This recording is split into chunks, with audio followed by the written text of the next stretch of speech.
Good, a few more people coming in.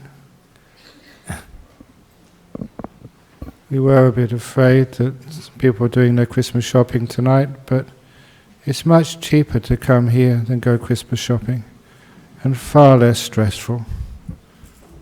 Hee.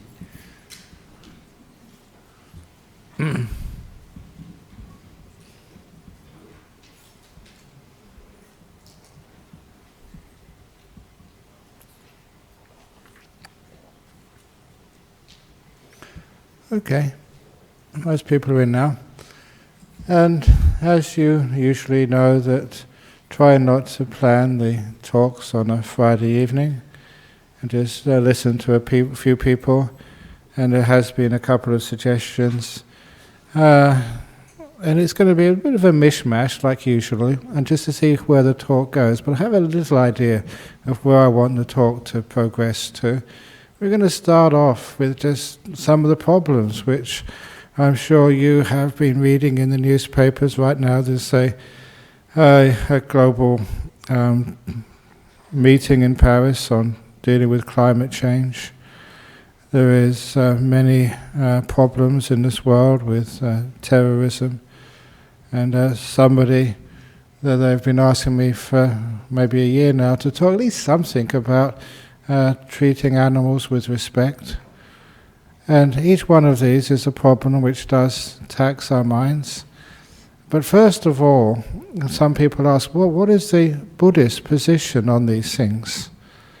And that even question just doesn't really apply, because Buddhism isn't sort of a religion which has a great leader and we meet together and we discuss these things, we come out with a position on things. Just the whole idea of Buddhism is just a totally independent, unorganized group of people who generally follow this path of spirituality. And basically, a lot of times we don't have positions because we're just a group of people and everybody is allowed to have their own position. We don't really have dogma in this path. That's one of the reasons I love this path. I wasn't told what to believe or how to believe it. Very much just told how to find out for yourself. So when we say what's the Buddhist position on these things, that doesn't really count. It doesn't really apply. But still we can actually teach people how to find out a decent, compassionate, kind, good position on these things. And also to point out, just how we can regard these things. One of the things I really objected to is always being told what to do. I've always been a rebellious person at school, at university, and as a monk. Many of you know that I was expelled from the monastery where I ordained because I didn't follow their orders when they said that there cannot be any Buddhist nuns. And I thought, why not? And I don't just argue, I do something about it, so we ordained Buddhist nuns. And that's one of the reasons they kicked me out. I'm always rebellious. And that is the essence of Buddhism. Is being rebellious, thinking for yourselves, and not following things because they're said in some book, which is a crazy idea. Books have caused so many problems, especially holy books. We don't really have a holy book. Actually, I remember years ago, going to schools. When you go to schools, to teach Buddhism, because all the schools, the primary schools and the secondary schools, they have to teach religion, and they teach, get a Muslim to come in, get some Christians, Catholics, Protestants to come in, a Jewish rabbi to come in. And because Buddhism is so big in Australia, they ask, can a Buddhist monk come in? And that's one of the first things they ask, what is your holy book? And I said, this, the heart. That is the real holy book.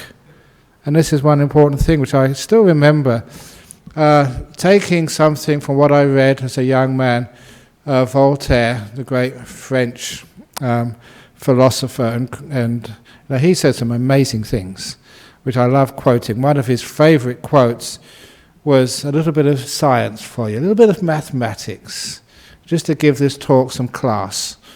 He said once, the only way to understand the mathematical concept of infinity, to get your head around what infinity means, is to start thinking about the extent of human stupidity. Well said. But the other thing he said, So because he was, was it 18th century? 19th century, I think 18th century, in France, he says, if God was the author of any book, it would be the book of the human heart, the human reason, he said, human reason. And I think that's a bit too cold. It's of human reason, love and respect, all those three things. That's the holy book of life. And that's what, as a Buddhist, I was always taught to read. Yeah, you can read the Buddha's words, and we're going to talk about what the Buddha said on a Sunday afternoon at 3 o'clock. But the main thing is actually what's in the heart, rather than what is in the head. And it's usually, if you start believing in books, and believe what you're taught rather than what you feel, and if you believe in just what other people say rather than what's actually in here, that some things just don't make sense to you. Whether it's terrorism, whether it's the abuse of animals, whether it's the abuse of planet Earth, it doesn't make sense to you. There's something wrong there. And the nice thing about Buddhism is not teaching you exactly what to do, but how to find a way to deal with these things. And of course, the other question I was actually asked is, how much should we worry about these, and how much should we be irresponsible? And I think I gave that talk last week about sometimes we're far too responsible about these things, and that becomes the cause of the problems. Sometimes there's not enough laughter in the workplace. And if you ever see any societies, any relationships, even any religious groups which don't have laughter as one of the important essences of their teachings, you always see it gets very violent, aggressive, abusive, and becomes counterproductive to human civilization. Terrorists just do not laugh. Bosses who are bosses from hell have got no sense of humour. So, a nice terrorist joke for you. I told this earlier, I hope you don't remember this one, about a man because many of these jokes are recycled, but so are you keep on coming again and again. And anyway, Buddhism believes in recycling. I told you we don't do divorces anymore. When you split from your partner, it's called recycling. We don't die, we get recycled into another life. It's all recycling. But anyway, this particular joke is about the man who got fed up with paying insurance premiums and installing CCTV cameras, big locks, and screens. Have you ever seen some houses that are like prisons? Security screens, locks, so many locks, and CCTV cameras, and going into facial iris recognition, thumbprints just to get into your own house. It's crazy. Why do we do that for? Because there are such things as robbers, and people break into your houses and do all sorts of rubbish. So this person got this really great idea. It's also very expensive, that stuff. How to have total security. And he got rid of all of his security cameras, took all the grills off his house, removed all his locks. All he did was put a flag in his front yard with an ISIL flag on it. Now he has 24/7 surveillance by ACO, the Australian Federal Police, and even the CIA. All for free, no cost at all. Good idea, isn't it? I wish we'd have thought of that. But anyway, but isn't humour wonderful in religion? Because if you do have humour in religion, or in the parliament of our lands, or in any company, isn't that going to create a different ethos where we take away the violence?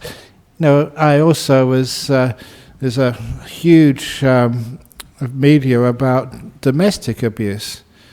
Have you ever noticed? Well, it's obvious, whenever there's domestic abuse, there's no laughter in that house. Preceding domestic abuse. So, adding a bit of laughter into religion, into families, into offices, into government, into boardrooms, actually has a huge effect on lessening the problems of life. Simple thing, but please don't underestimate that. This is not being sort of just a light-hearted talk. There's something very deep about that. It's one of the reasons why I rejected all religions which didn't have laughter as one of their central parts to their teachings. And why come and just get more miserable? There's enough misery in this world without actually adding more to it by going to church. I don't know about you, but when I went to church as a young kid, whew, there was in the, what was it, the 50s, late 50s, sit on hard chairs. You didn't have any cushions, no carpet like we have these days, no aircon. It was so freezing in those churches in England. And that was only the start of it, on a hard bench, stone church, really miserable. And that was just the start. When the preacher started preaching, that was even worse. So anyway, that sort of stuff, never a joke. So it's always really important to create some humour in all parts of discourses, even on serious matters which are going to affect us. It does actually change the way we look at things. And number two, it's when we start to look at the problems which we're facing in life, again, why is it we get into such a difficult situation? All of those things. For example, because I promised I'll say, where is he? Sitting in the back there with the dreadlocks, talking about sort of the animals, to change your attitude towards animals. I've often asked you, if you haven't done this yet, please do this when you go home. Get onto the internet, Google in the 3 words Alex, A-L-E-X, is a name. T-H-E, second word, parrot, P-A-R-R-O-T. Alex a parrot. And you get lots of videos which actually change your perception of what animals are. Because this is an African grey parrot who was trained to speak English. The researchers were psychologists who had been trained in helping children with learning difficulties master the English language. And so they wondered whether those same techniques could be used in teaching an African grey parrot how to speak. Now, you've all had maybe experiences of seeing a parrot say a few words, Pretty Polly or Pieces of 8 in the old movies or whatever. But why not teach it a more extensive vocabulary? And this is what these people did, and they had these modern techniques to be able to teach an African grey parrot a bigger vocabulary, and the results are game-changing. And you see this parrot having conversations with people. And this is not sort of digitally enhanced, not special effects, this is actual real life. And uses the language intelligently and also shows emotions. It's a parrot with attitude. And the one which really convinced me, they were asking it questions, and then this parrot eventually starts saying, "Can I go now? I'm fed up." Because you imagine this parrot always being the subject of laboratory experiments and always everything he does being videoed. I know what that feels like. And it's actually, what it does, it actually looks at that parrot, you close your eyes, and that's like a human being speaking. Maybe like a child, but it's a being, a human being. And it increases your respect. And one of the things which I usually use that example for is, this is totally off subject, when people start to say, what evidence is there for reincarnation? Why is it that people, there's more people alive today than there's ever been probably alive, even dead? It's a very simple mathematical little computation. More people alive today than ever died on planet Earth since it began. It's very easy to figure that out. And so, well, where did all these people come from? And it's obvious where they came from. They were, animals can get reborn as human beings. The difference, the separation between animals and humans is not that great. So you notice many of the higher animals, the lions, the tigers, elephants, especially the monkeys, their numbers have gone down. And they've been reborn as your children, which explains a lot of what you knew intuitively before. They were a monkey before. It's so obvious, doesn't that make sense? But anyway, I mean, jokes aside, but I mean, that's true. That's where many human beings have come from, the animals before. And don't think the animals are so low that they can't make that very simple transition. They're not that far beneath us, so they should deserve respect and care. They do feel pain. That is obvious. So, these things, I'm not going to tell you what to do with this, but just understand it. But why is it that we do abuse each other? You know, sometimes, I remember in history, because it was another 150th anniversary of the abolition of slavery. And if you actually go into the history books there, that white people, my crowd, my ancestors, we thought that Afro-Americans or Africans didn't feel pain. They're not the same as us. That's why they would totally abuse them. And can you see that? We have, first of all, racism, genderism, speciesism. But little by little, as we become more aware, more informed, our respect goes much wider. But what actually stops that, respecting other beings, other races, other ways of living, whether it's gay, lesbian, transgender communities? Why is it we sort of always put them aside as they're the other? A lot of times because we think it's not natural. And when I read that in books, they say, homosexuality is not natural. And I said, what a stupid assumption that is. But then when I started reading later on, and this is only very recently, that that's natural, and it's just part of our life. Some people, that's just their innate characteristics. They'll be gay, they'll be lesbian. It's just, that's who they are, and they should be respected for that. But the weirdest of all is us, the celibates. And people have said that. So it's not natural to live without sex. So now I'm discriminated against. And it is natural. I've been doing it for a long time. I'm very happy, thank you. Please respect those who have no sex. The monks and nuns. It's a life choice, that's just who we are. So you can see just how anything which challenges us, we tend to deny. Why is that? And again, a lot of times we believe what we're told, we believe the books, and please, for goodness sake, don't believe me. Ajahn Brahm said. Now please never do that. Don't believe what I say. I mean, people say, okay, we won't believe what you say. Now you're falling into the same trap again. So the job of religion, the job of teachers is actually, as often said here, to get rid of you. So that you know for yourself. So you don't have to follow books. The books, the teachings are for you to know for yourself. To get to that place in your heart where you know what's right, what's wrong. You feel it in here. And it's amazing, when you start feeling in here, that is a morality which you can trust. A lot of times when there's any moral dilemmas which people ask me, what should we do?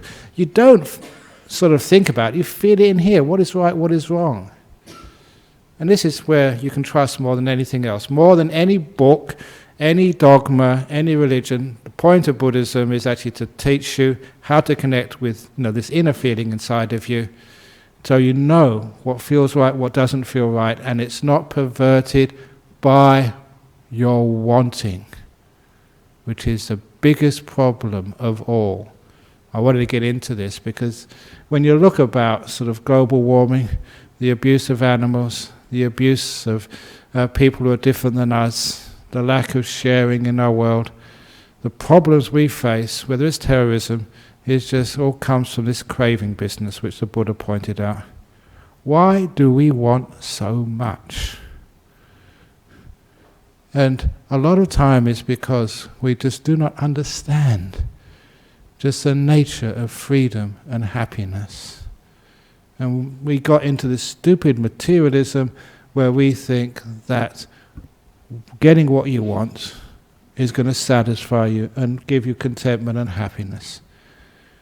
How many times have you said, once I get this, then I can be happy? I'll just work to pay off my mortgage for my house, and then I'll be happy.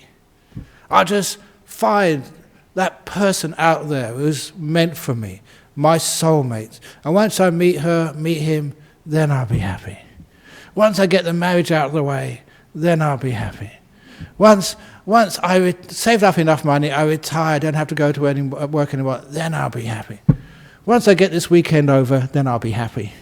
How many times have we got stuck into that, always thinking that happiness is once we get what we want? And then we find out this very wanting is the cause for consuming so much of the planet and causing this global warming business. Why it is that we exploit so many people. Look, wanting more kids.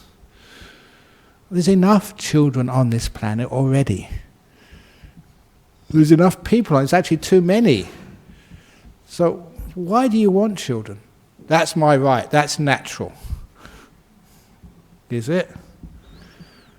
Or is it just a craving, a desire, which you just follow and create more people in this world? The piece I'm going to be a bit sort of controversial, because my job is not actually to make you follow, but make you think a bit more and find out deeper. Well, why do couples want children anyway? Number one, it's because they think that's what they're supposed to do. It's not fashionable, it's just following like sheep what other people do without really considering it. And especially with girls, they get to a certain age, well, if I don't have a child now, I'm never going to have one. So, the pressure is on them. For goodness sake, it doesn't matter. If you really want to, store some of your eggs so you can keep all options open or whatever. But a lot of times it is that we do this. Sometimes you've got pressure from your parents. As soon as you're married, when are you going to have kids? Parents, keep that pressure off. Give your kids some freedom. Now, they'll decide to have kids or not to have kids, but don't put the pressure on them. Well, why do you want that? The reason why we want these things is because people want more problems in their life. It's honestly. That's one of the reasons it's a long time since I watched TV. But sometimes you read these newspapers. And why do people watch these TV shows, especially the soap operas, and they're just so worried about what's going to happen next week on the next episode? Why is it that sometimes they're really scary movies, which really upset you? Why is it that this lady told me that she's passed away now, but when her mother was alive in Thailand, she would always go to these Chinese movies once a week. A long time ago, when the movies weren't on TV or on the internet, she had to actually go to these movie theatres to watch a Chinese movie every week. And every week she'd come back, her eyes were red. She'd been crying, because in those days, all Chinese movies, they had the same plot. Boy meets girl, or sometimes it was different, the girl meets boy. And they'd fall in love.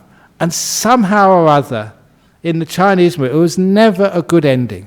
Either the imperial army would come in, or there was some revolution, or some bad accident, and they would never, ever, live happily ever after. Never. So all that they get so close, really, really close, and then it would all go wrong. And she would come back every week, having cried her eyes out. And I remember this Thai girl told me, she asked her, Mum, why do you do that? You're suffering every week. Oh, because I like to cry. And is that you as well? A good tearjerker? Oh, that's so sad. Oh, it's so frightening.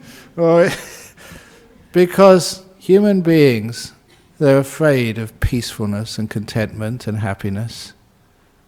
They're afraid of it. We always want something to do, something to take our attention away from this moment, something to worry about. Your parents, as soon as they get rid of you, their kids have grown up, now they're married, now they want more kids to worry about. You're addicted to worrying. You are. Because if you've got nothing to worry about, nothing to do, perfectly peaceful, You get bored. Now, I know all about boredom. I've got no kids or grandkids. I've got nothing much to do. But I've noticed many people always make work to do. You've got a nice house. What do you want to do? Renovate it. What's wrong with the old one? It's good enough. Put an extension on, increase its value. Move, upgrade, downgrade, ingrade, outgrade, whatever it is. Why can't we be satisfied with what we've got? Now that is the end of global warming. Once we can learn a bit more contentment and just happiness, so we don't want so much, so we don't have to do so much, we don't have to consume so much, because that lack of wanting, that is a problem. We don't have enough of that, enough contentment. And that is one of the very subversive, I say it's subversive, and I mean this, subversive things which we teach here. We are bad for the economy, because we're trying to teach people not to consume. We are trying to teach you not to go to the shops for Christmas. But we'll lose all our jobs. The economy will go down. Yes. Which means you'll have more time for each other when you're out of work. Which means you can relax, so the hospitals won't be so full. So we won't have to keep taxing people to keep buying more hospitals. We won't have to keep building more schools and get more teachers because you're not having so many children. This is utopia I'm talking about. And it all comes because people misunderstand. This is a great one of the marvelous teachings which I learned from Buddhism, the two types of freedom. Because people say, well, I'm free to be able to go shopping. I like shopping, especially if you're a girl. There's one girl who came here, she was really sick. Just sniffling and just hobbling. And I say, you better go and take her out. No, I'm going shopping. So what are you shopping for? Sickness has never stopped a girl going shopping. She told me. Oh God, she's really got it bad. But she thought that was freedom. And the two types of freedom, the freedom of desire and the freedom from desire. And it's a brilliant little way of looking at the deep problems which cause all these secondary and third problems which face us in the world today, like terrorism and people trying to impose their religions, their beliefs on others, trying to sort of tell other people what to do and how to do it and which way to do it. The freedom, why people in the United States keep wanting to have more guns. Why? Because it's our freedom. It's not freedom at all. That's the freedom of desire. Getting what you want, when you want it, how you want it. That's no freedom at all, because once you want something again and again. It's a disease, it's an itch. When you scratch one place, you get itchy somewhere else. That is wanting. And that is the cause of much of the distress, if not all the distress, of our society today. We want too much. So what do you want? A lot of times, wanting is, we do these things because we think once we have this, then we can stop wanting, we can be content. If I work really hard when I'm young, then I can retire and I don't need to want anything anymore. If I'm rich enough, I can want for nothing. And this is the problem. Story. When I was in Thailand, monks, we don't have money. I don't have a cent. It's wonderful being poor, and I'll tell you why. Especially in this monastery in Thailand where I first went to stay 41 years ago, it was really remote in the backwoods of a third world country in the jungles. And so, but after a while, you're just pretty happy there. And then one day somebody came to me, and they said, Ajahn Brahm, you've really helped me. I don't know what I did, but they thought I'd help them, fair enough. And they said, I want to get you something.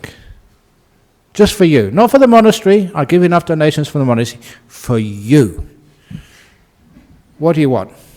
Well, I really don't. I said, look, this is actually one of the allowances. Even though monks are not allowed to accept money, you can come up to me and say, Ajahn Brahm, you really helped me. I'd like to get something special for you. And they usually say the amount. Say, no, Christmas coming, I want to buy you a present, $30. What do you want for $30? Say the amount, because otherwise I don't know whether to ask for a Porsche car or a bar of chocolate. I don't want a Porsche car anyway, that's only joking. But they usually say the amount. So they said something like, no, the equivalent about $5. And when they said that, what can I get you for $5? And actually my mind went totally blank. And that was really shocked me, because I didn't have any money, I never even thought about wanting anything, because you couldn't get anything. You just made do with what you had. And so I was trying to think of something, and he was getting impatient, had to go to work or something. I came up with this great idea. I said, can you please come back the same time tomorrow? Tonight I'll think about this, and I'll give you a list tomorrow. He said, oh, good idea. So that night, I went back to my hut, lit a candle, that's all I had, and honestly, I wrote this down. The only piece of paper I had was a wrapping of mosquito repellent coil on the back of it. One side had all this sort of the brand and the maker, on the other side was clear, so I started writing it down. I thought, oh, hang on, what I would really need is like just a simple exercise book, so lots of paper so I could write these things. And I was trying to write with a pencil, the pencil broke, said, actually just a simple biro pen, that's all I need. And then doing it by candlelight is really bad for your eyes. So I thought, because no electricity anywhere near these places, can we have one of these little paraffin lanterns? And some matches. And then actually when you talk about lights, my flashlight was really old. And this was actually walking in the jungles without any shoes on. And there's snakes and all sorts of other things around. I needed a flashlight. So I wrote down a flashlight. And actually, talking about walking, my shoes, my sandals, were really falling apart, so I wrote down sandals. And then when I looked at the list, oh my goodness, $5 is not enough, nowhere near enough. And when I was trying to think of what I could take off, this was already important. I couldn't take any of it off. And as I was thinking what to take off, more things came up into my mind. Talking about writing, I really do need to send an aerogram to my mother in London. So I put down aerogram as well. Oh, crikey. And then it really hit me what was going on. And I stopped.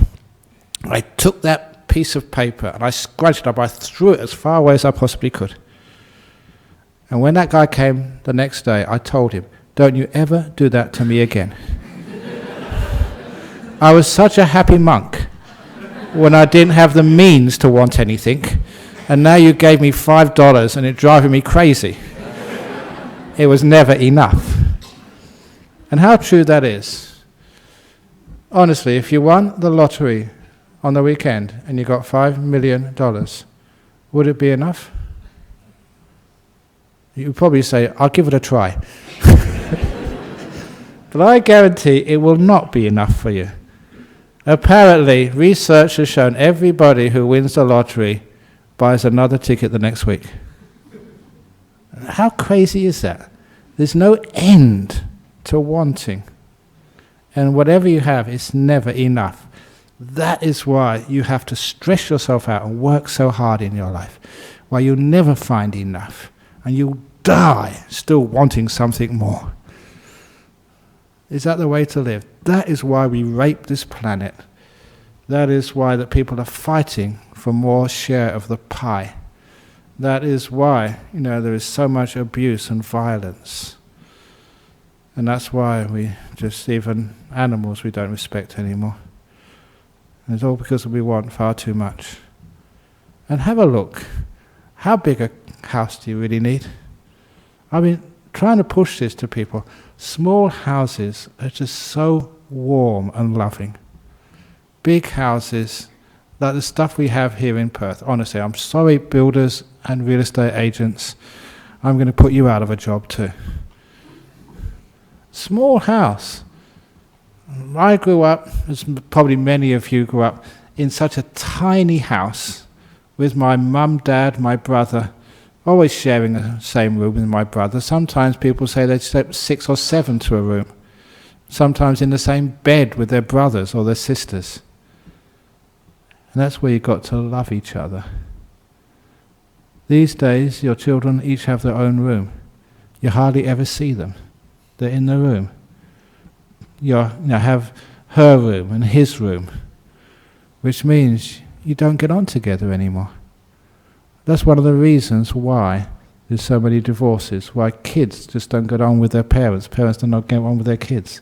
In a confined, small environment, you have to learn how to get on together. Yeah, I fought with my brother, but I also learned how to love him because I couldn't escape. There's no place to. Same as my mum and dad, they had arguments, but they couldn't run away. So they had to live with each other. There's no place to go. This is the other nice little story. I haven't told this for a long time. This lady, she still sends me a Christmas card every year. She was with her husband. They were working in the mines. This was 30 years ago now. And once they finished the contract, they were Canadian. They decided, great idea, don't fly back to Toronto where they lived. Sell the little house they bought in Perth and buy a yacht. Small yacht, sail from Perth to Vancouver, and then from Vancouver they'd sell their yacht and have enough money for the deposit of the next house. Much better than going on an aircraft. And number 2, you have the journey of a lifetime. Imagine just, you finish your job here, you've got to go back overseas, sail. And so they needed some help. They got another couple, and once they arrived back in Vancouver safe, they sent me this letter. I should have kept it, but I did write about this in Opening the Door of Your Heart, my first book. And they wrote this letter that they were in the middle of the Pacific Ocean, if you can imagine it. Pacific Ocean is huge. And hundreds of miles from the nearest land. You get up on the boat, you look around, there's ocean all around you as far as I can see. No satellite to call. The engine broke, busted. And the only thing to do, you have to fix it yourself. You can't call the RAC in the middle of the Pacific Ocean. You're in trouble. So the 2 guys went into the engine room to try and fix up the engine. Now these are small boats, really cramped, and if ever you've seen, say, try to fix up an engine or try to do anything, you know that sometimes you can't get the bolt to move. The nuts are just welded onto it. You get a screwdriver. How many of you try to do it yourself at home? And it's always that last screw is the one which you cannot get out. And so it's really frustrating, especially if you're doing it with somebody else. And so frustration led to an argument. Argument led to anger. Anger led to rage. And apparently, absolutely true story, she said that one of those men, she didn't say it was her husband or the other woman's husband, got the wrench and threw it on the ground and said, "Right, that's it, I'm leaving." Now when you are angry, you are crazy, literally. And this fellow was so angry, he went to his cabin, he washed, because he was all filthy, changed his clothes, packed his bags, and he appeared on the deck carrying his suitcases. And the 2 girls almost fell off the boat laughing. He apparently went red in the face when he realized there was no way to go. He couldn't leave. There's ocean as far as the eye could see in every direction. So he did the only thing he could do. Turned around, wiped the embarrassment off his face, went back into his cabin, changed into his work clothes, and went back into the room to help. And they ended up firm friends. They survived, they got back. But that's like our planet Earth. There's no place to escape. Doesn't matter how angry you are, whose fault it is, you have to turn around. You can't say, right, that's it, I'm leaving. Fix it up. And you always can fix things up if you work together. It's a very beautiful little story there. Even in a marriage relationship. I know this is getting personal, but you can always fix things up if you think there's no place to leave, I'm going to fix this up. And certainly that it's learning how to live together. So small houses, a tiny boat in the middle of the ocean, a small house instead of these huge mansions people live in today. That is how we're going to create much more social, emotional wisdom. How to live with each other. Instead of how to always want what I want, it becomes something different. It's the wanting is no longer personal, it's what we want. So we're abandoning our own personal wants for something bigger. And that's what you learn in a small house, in a crowded community, in a tribe, in a community. We have to let go of our wants for what we want. So this is where we get the freedom from personal wants to something much bigger and far more rewarding. People say, like in tribal systems, or groups, communities, whether it's a village or the indigenous mob of your friends or relations, it is, we share everything. We have a mob in Serpentine. That's the monks, the novices and the Anagarikas who live at Bodhinyana. There's another mob over at Dharmasara. And we do give up our own wants for the sake of others. And we lessen our desires for something bigger. And this has to be the only way forward. Trouble is especially like in governments, in parliaments, it's what the Labour Party wants, it's what the Greens want, it's what the Independents want, it's what the Liberal Party wants. Forget that. What do we want? What does Australia want? And so that idea of just giving up your own personal ideas and wants for others, freedom from personal wants, that's something which we're trying to engender here. So you've got a right to go shopping and buy all this stuff. But is that what we want, or is that what you want? And getting off that personal, me and I, to something a little bit bigger is one of the keys, I reckon, to solving the problems which we have today. It's our problem. And it's when we have personalities, own rooms, own lives, own rights, instead of our rights as a society. So this way, you come here long enough, you get smaller houses, you don't need to have fashionable clothes. Come on, girls. I've told this before, some of the clothes you have to wear is torture. Tight jeans, that must really just take away your circulation. High heels is just, although they wouldn't even do that to prisoners in Guantanamo Bay, make them wear high heels. Would they? And all the stuff you have to do to try and be attractive.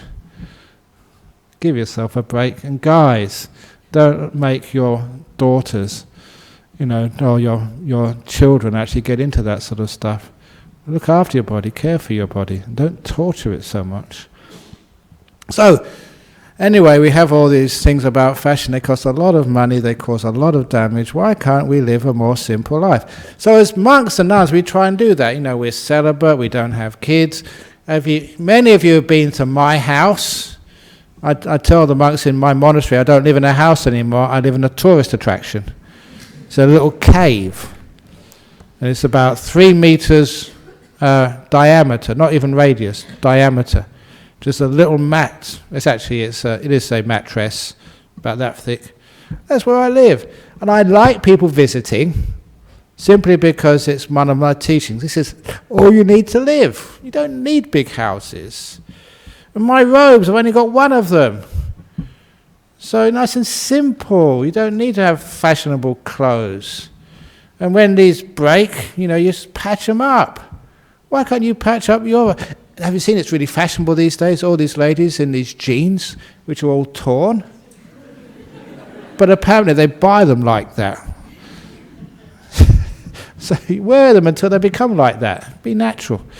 But whatever it is, by learning how to live a more simple life and not to want so much, you will have a more peaceful life, a happier life. You won't have so many debts in your life. You'll have more time for yourself, more time for others, and more laughter as well. A lot of times we're too busy to laugh. We're too in a rush to see the funny side of life, which is one of the reasons why people get really sick and they get upset and depressed. There's not enough laughter in the world. We can always do some more. So that's why it'd be nice to actually to go and see Syria and do a stand-up comic show for the ISIL.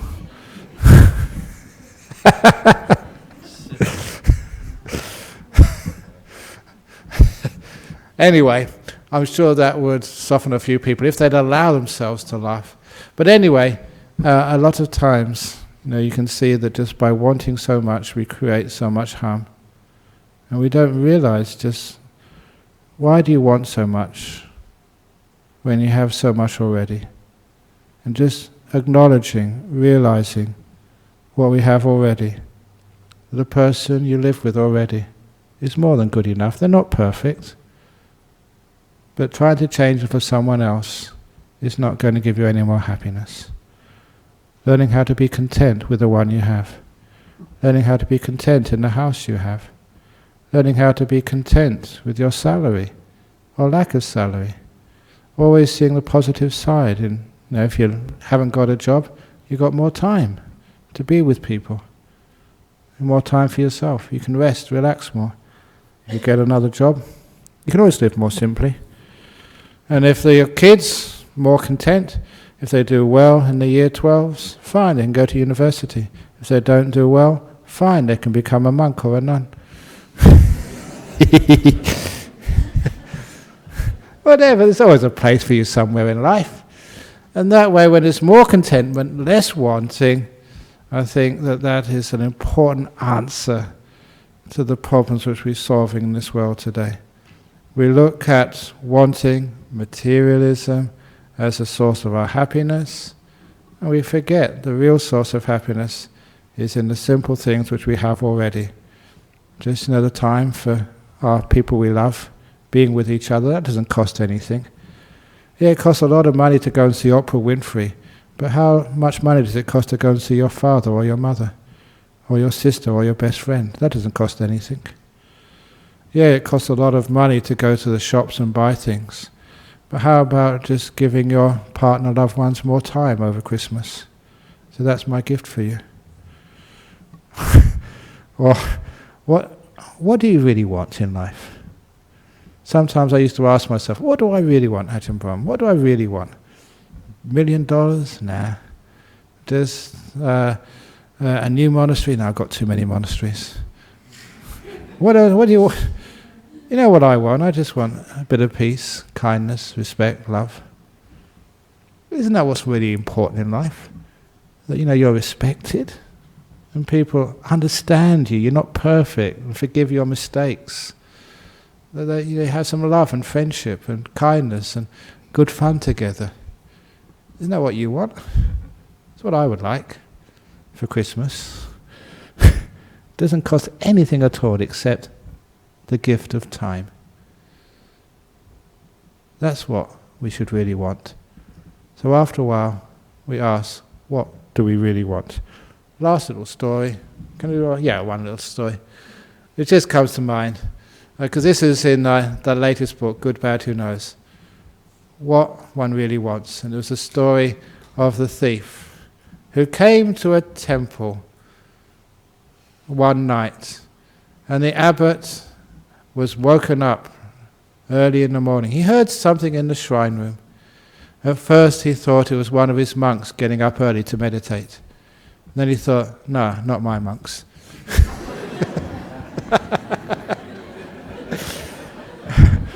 So he got up to investigate. It wasn't one of the monks, it was a burglar. Had a big knife and was trying to open the donation box with a knife. And so what the monk said, he said, what are you doing? Get away, said the thief. I like telling this story because I can get angry and violent. I'm not allowed to speak like this usually, but in acting I can enjoy myself. Get away! What do you want? And soon the abbot, saw he was trying to open the donation box. So he put his hand in his pocket. What are you getting out? And he got out the keys. Here you are. Here's some keys. You can open it for yourself.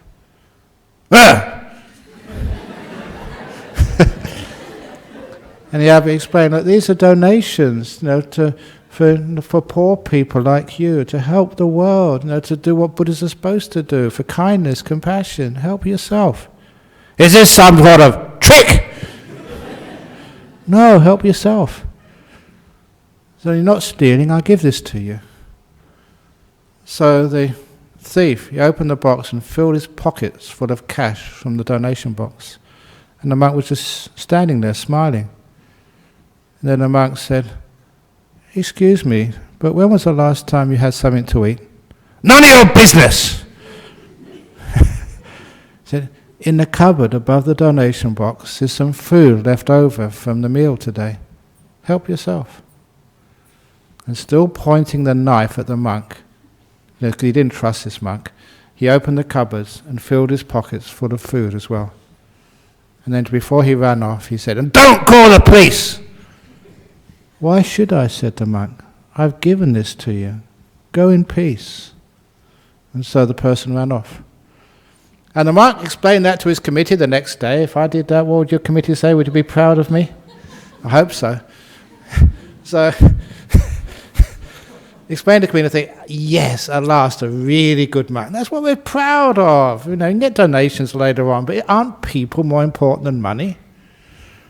So anyway, the next couple of days, 2 days later, 3 days later, the monk read the newspaper, and that man, saw his picture in the paper, was caught robbing another place. Was sentenced to 5 years in jail. 5 years later, the same temple, the same monk, woke up early in the morning.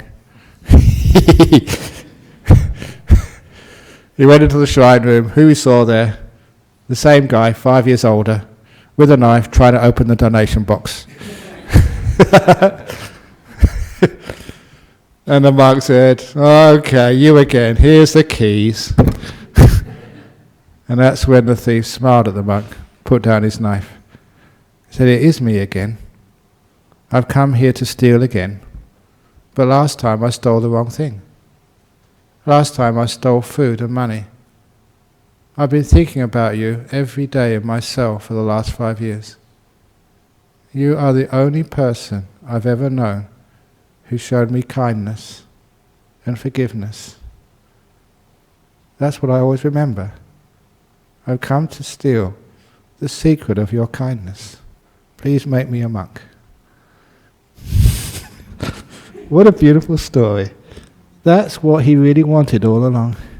Respect, kindness, love. Not the money, not the food. That's what people want. So if you want to give anyone a gift over Christmas, whether it's an animal, whether it's anybody suffering, whether it's planet Earth, please give it respect, peace, kindness. That's what everybody wants. Thank you.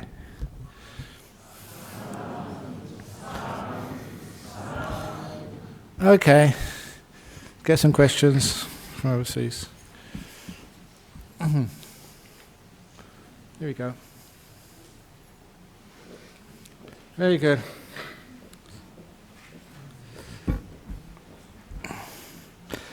First of all, we got a good collection of countries today from Bulgaria, Brazil and India. These are all people who actually tune in live. If the crowd has gone down today, not as many as usual, it's because our Buddhist Society of West Australia has now got such good live streaming that people don't even need to get in their cars and come here. They listen to this at home. Dear Ajahn, much of our lives depend on karma, but how much of our lives depend on our actions rather than karma? Now that's what the word karma means, actions. It's a Sanskrit Pali word. Karma means actions. If you translate actions into Pali Sanskrit, the word is karma. So karma is actions, but I think what they really mean here, if I'm not mistaken, how much of that is karma from the past and how much is it what we do in this life. And basically 90% of it is what we do this life. The karma from the past gives you the ingredients. How we put those ingredients together, that is the karma of the present, which is much more important. You're poor, you're rich, you're beautiful, you're not so beautiful, you are fat, you are thin. It's how we put those things together, how we make use of that. That is the most important. Some people are so skilled. Look, I was just reading in the newspaper about that Oscar Pistorius. Incredibly skilled guy, but stupid and goes and kills his girlfriend. Or at least, I think he's been accused now. So, what a waste of a life. Rich, good looking, successful, and blew it all. So he had good ingredients. Well, he had bad ingredients, first of all, losing his legs. He put that together to make something really amazing and inspiring. He blew it again, and now he's in big trouble. It's the actions of today, what you make of what you've got. That's most important. From Ajahn, from Brazil, how can I stop feeling bored when I'm not worrying or fantasizing about the past or future? Try it. Because we're always worried, and we look at the TV, want to be worried, we go and look at all fantasy shows, crime shows, see bodies. What's that? There's supposed to be a show where they cut up bodies and see all the... I don't know, anyway, I don't watch TV. But then, really graphic views of bodies being cut up and autopsies being done and blood all over the place. But that would sort of make people faint in the old days. But anyway, they do that because they want to stimulate themselves. After being a monk for 7 years, I went to visit England, and I wasn't in the room with the TV on. I saw through a couple of doors a TV being I couldn't believe just how fast the images changed and how bright they were. It was just visually just so confronting and just unpleasant if you lived in the forest for 7 years and not seeing a TV. We do that to excite ourselves. So when you're fantasizing about the past or the future, it is just because you're afraid of the present. Check it out. The present is a very nice place to stay. I recommend it. The best hotel in the world is right now, this present moment. The best holiday is a holiday from the past and the future, and the holiday from thinking. So that is why we teach meditation. So you can have a taste of what it's like just to be peaceful. Not thinking, not fantasizing, not worrying about anything in the world, just being here. There's so much happiness and peace here. Go watch a sunset. Go outside and watch the stars instead of watching a documentary about astronomy. And then you don't feel bored at all. You become much more sensitive, and it's more than enough to satisfy. So do some more meditation, and boredom will soon disappear. And from India, it is said that when the mind is silent, the person speaking with you sees their reflection in you. What does it mean? I don't know who said that. But then when the mind is silent, really silent, so someone is speaking to you, sees their reflection in you. What does it mean? I think what it does mean, an example of this, is that if somebody is angry at you, and you just sit there silent, you don't reflect. You don't sort of react.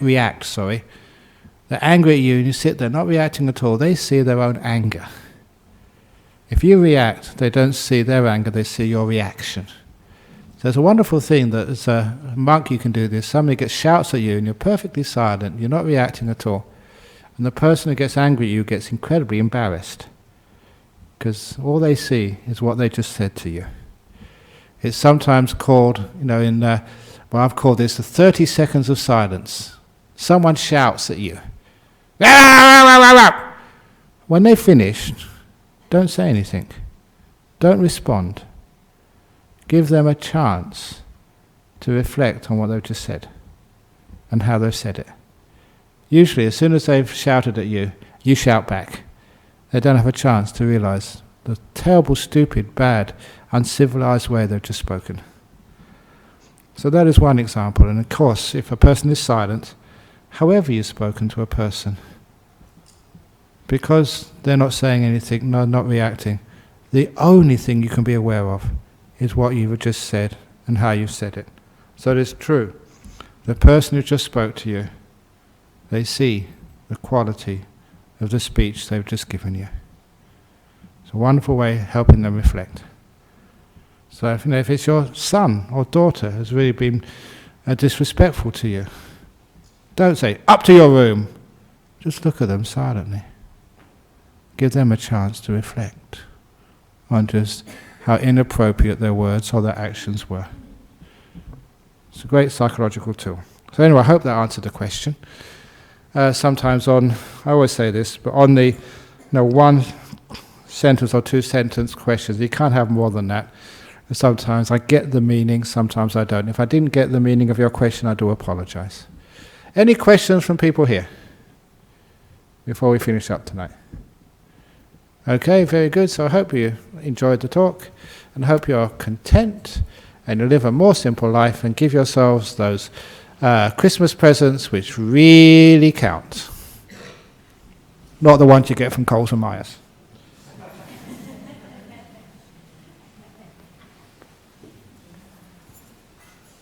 Arahang Samma Sambuddho Bhagava Buddhang Bhagavantang Abhivademi